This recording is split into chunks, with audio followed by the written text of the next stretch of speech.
گرامی مومن کی بھی اعلیٰ شان ہونی چاہیے، وہ امانت دار بنے، امانت دار بنے۔ کوئی چیز تمہارے پاس رکھی ہوئی ہو اسے یا تو لوٹاؤ یا تو پھر اس کی صحیح حفاظت کرو۔ امانت میں خیانت کرنے والے کے متعلق بھی حضور صلی اللہ علیہ وسلم فرماتے ہیں وہ منافق ہے۔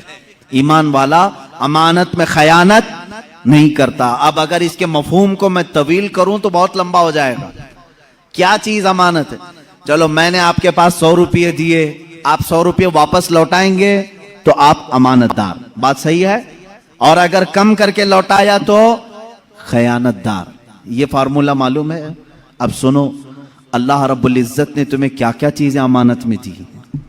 تمہارے ہاتھ یہ امانت ہیں اللہ کی، تمہاری آنکھیں اللہ کی امانت ہیں، تمہاری زبان یہ اللہ کی امانت ہے، تمہارا ذہن، تمہارا دل یہ اللہ کی امانت ہے۔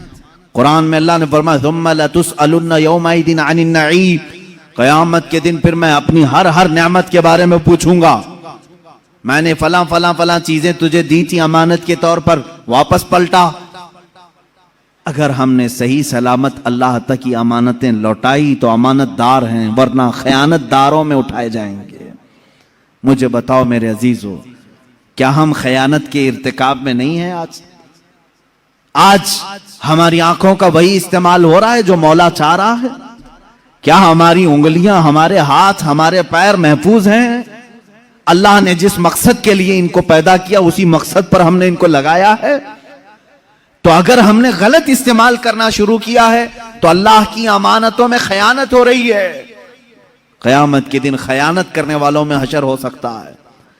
ہاں، لیکن اللہ رب العزت عفو و غفور و کریم و رؤوف و رحیم ہے۔ وہ چاہے تو تمہاری خیانتوں کو معاف کرے گا، معاف کرے گا۔ پھر سے اللہ تبارک و تعالیٰ تمہیں پاک و صاف کر کے اٹھائے گا۔ توبہ کر لو۔ اب تک اگر خیانت کی تھی اپنے ہاتھوں سے، اپنے آنکھوں سے یا اپنی زبان سے، توبہ کر لو، باز آ جاؤ۔ یہ کہو اے بار الہ، تیری دی ہوئی آنکھیں میں نے غلط جگہ استعمال کی، تیری دی ہوئی زبان سے میں نے غلاظتیں نکالی۔ اے رب ذوالجلال، تو نے قرآن پڑھنے کے لیے مجھے زبان دی تھی، قرآن میں کہا تھا وَقُولُوا لِلنَّاسِ حُسْنًا، لوگوں سے اچھی اچھی باتیں کرو، لیکن زبان کھلتی تھی تو گالی گلوچ بھی آئی، جھوٹ بھی آیا، غیبت بھی آئی، چغلی بھی آئی، گانے بجانے بھی آئے۔ یہ تمام چیزوں سے اپنی زبان کو غلیظ کر لیا، امانت میں خیانت ہو گئی۔ لیکن یاد رکھو، جب کسی بندے کو یہ احساس ہو جائے کہ میں نے اللہ کی امانتوں میں خیانت کیا ہے تو فوراً پلٹ آئے اللہ کی بارگاہ میں، اس لیے کہ رب تعالیٰ فرماتا ہے اب بھی ہمارا در رحمت کھلا ہے، تمہاری خیانتوں کو اللہ معاف کرے گا، اللہ معاف فرمائے گا۔